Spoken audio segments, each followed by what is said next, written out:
Today I'll begin the Platinum Trophy in Sly Cooper and the Thievius Raccoonus. There is a total of 37 trophies including the Platinum. It only sits at a 3 out of 10 difficulty, requiring one playthrough and takes around 10 hours. I know the series has been around for a while, but unlike Yoon, I didn't play these games before. The game starts you off right away at the beginning of a heist. Here you're introduced to Sly, as well as Bentley, who's the guy in the chair, and Murray, who is the driver. We're trying to break into Carmelita Fox's office to steal a file. Once we're in her office, all we needed to do is get the code to the safe from Bentley and get the file. When making a break for it, we're caught red-handed by no one other than Carmelita Fox, who dare I say is looking mighty fine. We exchange some flirty banter with the sexual tension off the charts, leading to some foreplay in the form of a chase. She chased me down the fire escape through the parking lot, but Carmelita forgot who she's dealing with, and like I always say, bros before hoes. You can't escape me, Raccoon! Back at the truck, we're able to look at the file. This file told us about the book that the Coopers made throughout the years of thieving called the Thievius Raccoonus. The book contained secrets that each Cooper passed on to the next. When Sly was supposed to inherit the book, his family was attacked by the Fiendish Five, which is a gang of villains that stole the book for themselves. The Fiendish Five split the book into 5 pieces and wreaked havoc across the world. Now Sly needs to get back what was stolen from him to avenge his parents or die trying. First on the list is Raleigh the Frog, who turned to a life of crime after growing bored of his fortune. He then became the engineer for the Fiendish Five. He currently resides in the soggy coast of the Isle of Wrath. That's an island in the middle of the perilous Welsh Triangle. Here we are on the island, starting off the first chapter as we find ourselves up against our first obstacle, a gate. Before attempting to even formulate a plan to get over this gate, we took a detour, granting us our first trophy. That trophy being Get a Clue, which is for getting your 5th clue. More on that later. Immediately after that, we were awarded with another trophy. This one is for destroying his sign. Not only does Sly not know how to read, but he doesn't like being told he can't go where he wants to. He wouldn't be much of a thief if he played by the rules. We then made it through the rest of the level, collecting all the clues along the way. Now you're probably wondering what these clues are for. I was asking myself the same question. It's not until the end of the level where you find that out. At the end of the level, there's a safe that requires a combination. The combination is found after collecting all the clues. Bentley deciphers the clues, gives you a code, and boom, we got ourselves a new ability. This one teaches us the fast attack, given to us by Drake Cooper. Here it is in action, and here it is again. That then takes us to the end of the level, where we have the key to move on. We're then taken to a hub area. Here is where we have access to the next levels. Our goal being is to unlock the next area to get to the boss. Each level contains a key, a safe, and a time trial. So for the sake of my sanity, I will only show any important parts since we covered the basis of this game. After making it through the rest of the levels, we finally got enough keys to open up this generator. Now we're one step closer to Raleigh. We have to repeat the same process here, go through each level, get enough keys to open up this cannon. It wasn't long after till we unlocked the cannon and launched ourselves to Raleigh's ship.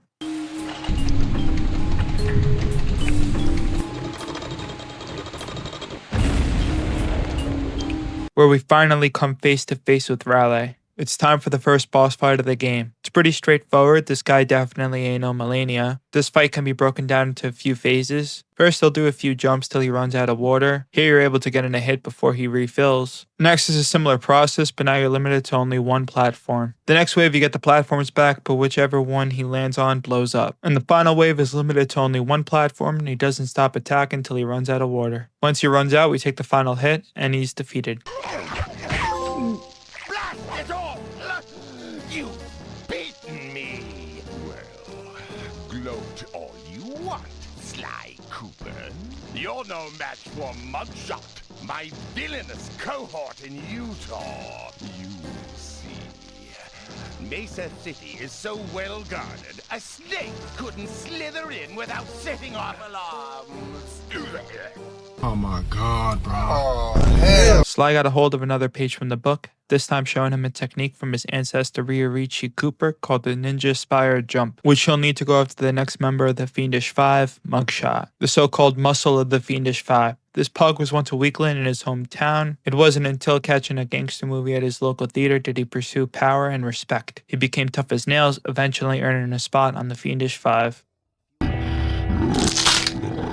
Now we're entering Mesa City, which is Mugshot's base of operations. But the base being on lockdown, Sly decides his only course of action is to launch a car through the lobby. But in order to do that, he needs more keys to unlock the car. I wanted to mention this race. Murray got caught up in a street race with gangsters. Was I the only one that had trouble with this? It just felt like they were so much faster than me. Even after cutting corners, I was still coming up short. They have cans of NOS throughout the track, but that wasn't much of a boost. It had me sweat. I did win, eventually, getting the key as promised. Not soon after did I get all the keys unlocking the car. Once inside, we found out that Mugshot has a secret entrance to his room, and as expected, you need more keys to get through. We did run into Carmelita Fox again, allowing Sly to spit more game. After getting enough keys, we then make it to Mugshot, who definitely heard a leg day. Starting off the fight, the strategy here was to hit all the mirrors that are around the perimeter. This is of course while dodging any bullets that come our way. Feels like he's got aimbot over here. Once you hit all the mirrors, it then reflects a light that hurts Mugshot for some reason. Then he runs off to an upper level, where we will repeat the process for a second time. Then a third time, this time we have a tightrope situation going on. Once all mirrors are facing him, he's done for. A little pipsqueak like you, beating a big, strong bruiser like me? It ain't right! You want all of that stupid picture book? You're gonna have to go down to Haiti and cross paths with Miss Ruby. And then believe you me, you don't want to be you. Sly gets another page from the book, this time learning a trick from his gunslinger ancestor, Tennessee Kid Cooper. This page teaching him the rail walk and the rail slide. Next on the list is the voodoo princess, Miss Ruby. She came from a family of outcasts, so as a kid she scared off anyone she tried to make friends with, leaving her with no choice but to make friends of her own, by summoning the undead. You know how anyone would. She then found a place in the Fiendish Five and retreated to the Haitian jungle where she can practice her witchcraft in private. We're able to test out the rail slide. Then we find ourselves at the entrance to Miss Ruby's lair. To enter you need a key, but the key has a force field over it, so you have to destroy all 5 candles around the area. We did our best to do things quietly. After that we got the key, moving on to the lair.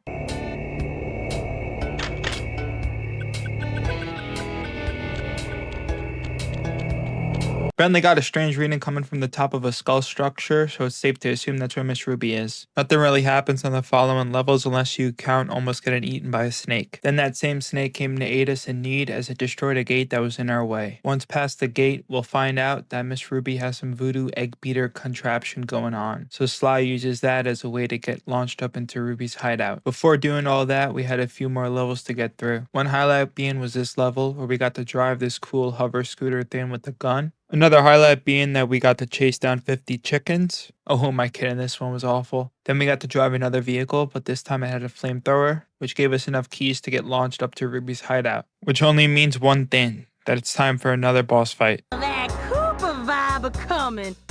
Most distastefully bad juju. She says, I have bad juju. Can you believe it? This guy. On to the fight. We got the first hit off easily, just had to platform a bit. Then she started throwing PlayStation buttons at us, and it turned into a rhythm minigame. Have to hit all the buttons in order to get closer to her. Once you're close to her, give her another whack. Then she teleports again, and the same thing happens, just getting progressively harder. We get our second hit in, then on to the third wave, and she's done for. Giving Sly another page from the book, this time focusing on another ancestor, Sly Tunkham Cooper, who had an invisibility technique that he used to steal from pharaohs and greedy noblemen. Next up is the Panda King. As a child, he was obsessed with fireworks. When wanting to give fireworks to noblemen, they rejected him due to his shaggy clothes. So as expected, he wants revenge by seeking world domination, which fits right in with the Fiendish Five. He currently resides in the mountains of Kunlun, China. As soon as reaching the mountains, we bear witness to the Panda King destroying a village. So now it's personal. The firework came from a statue nearby, giving away to the Panda King's location. We then make it to the security gate that needs a key, this one being heavily guarded. Oh no! We got the key, opened the door, and made it into the compound. Now to continue up the statue, but there's a ceiling we need to get through, which we can do by setting off some fireworks, which of course need some keys. We got the keys, then light the fireworks to blow up the ceiling. Only have to do the same process again this time. Needing fireworks to launch us up to the top of the statue. So we gotta get through a few more levels. One of them being another race. Luckily for us, this one wasn't so bad. We did manage to pop another trophy after that. this one for setting off all fireworks within this level. Then we ran into Carmelita Fox again. Then we had enough keys to set off the fireworks, getting us face to face with the Panda King. His fight was probably the most intense. He started off with one move that he'd do on repeat. You just gotta hit him like he's a piñata until it sends you back. Same thing for phase 2, this time he added a new move. Then the same thing for the third phase. Before you know it, he was on the floor complimenting me and my skills. Your skill with that cane is unparalleled.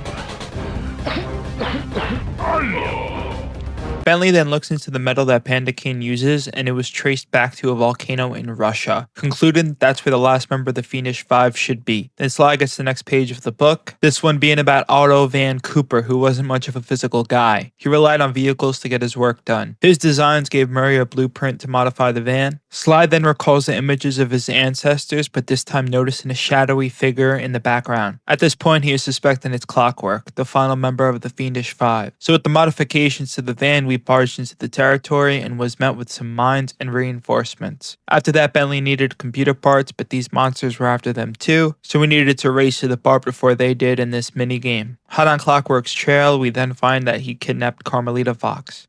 Careful, Sly! Those tiles are booby-trapped! He said trapped. With Sly being the hero that he is, he decides to rescue her, but of course it was a trap. Clockwork knew we'd try to save her and used that to lock Sly in her room and spray knockout gas. Bentley then takes the reins and hacks the system stopping the gas, allowing Sly to escape with Carmelita. After escaping before we could even catch our breath, Clockwork swoops in and steals Sly's cane. Then playing as Carmelita, we got to protect Sly as he went to go retrieve his cane. Nice job, Raccoon.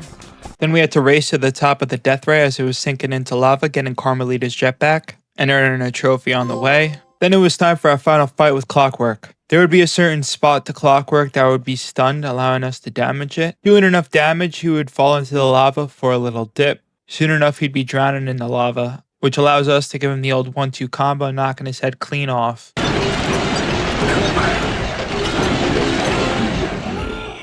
Clockwork is.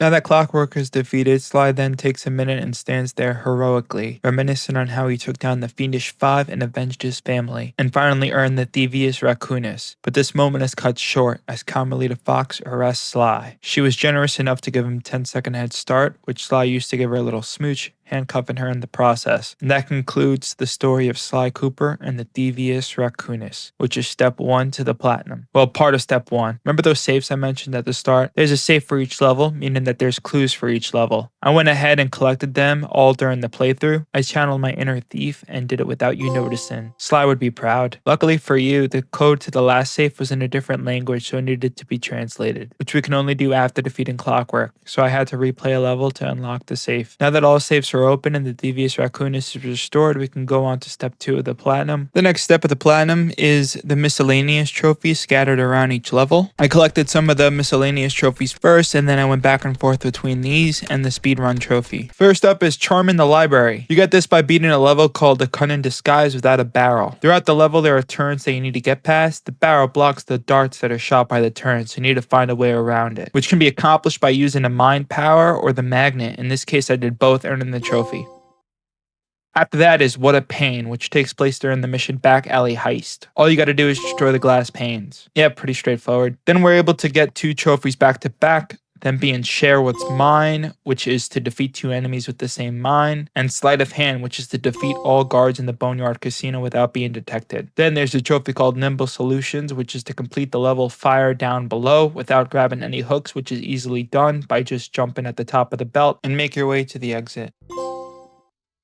Up next is a trophy called Ectoplasmic Slasher. You just have to defeat 5 ghosts at one time in the level A Grave Undertaken, which is easily accomplished by just slowing down time when you have a bunch of ghosts all together. After that is a trophy called Must Have Been the Ghosts, which is to take out all enemies in the Dread Swamp Path level. You can just take them silently one by one, but I just used the mine ability and went one at a time, earning the trophy. Next up is Slightly Pacifist. To get this, you need to beat Descent into Danger without defeating any enemies or sounding off any alarms, which I was able to do when going for this speed run. After that, I made it through a few more time trials. Then during one of my trials, I managed to use a shortcut, granting me the trophy through the fire and planks, just totally by accident. One level has a bunch of training monkeys, each standing on a tall pole. Knocking them off gave us the trophy this session's over. Here's another time trial. Then there's a trophy called Seen and Wanted, which is to set all alarms and alert every guard in the unseen foe. Then one last trial gave us the trophy for finishing all 10. Another trophy was called Knowing is Half the Battle, which is to identify 10 enemies with your binocular. This could be done anywhere at any point throughout the game. Last but not least, we have to take one last trip through memory lane, visiting an old friend of ours, the Snake. This is for the trophy Sly Be Nimble, Sly Be Quick. All we have to do is avoid all the candles as we're being chased by the snake. And that gives us the platinum trophy for Sly Cooper and the Thievius Raccoonus. I figured it was about time I played through these games. Luckily, they remade them for the current gen. I did enjoy it a lot. I can totally see why people love this series as much as they do. I'm looking forward to going through the next two. I should have the video for Sly 2 out soon. Thank you so much for watching. Goodbye.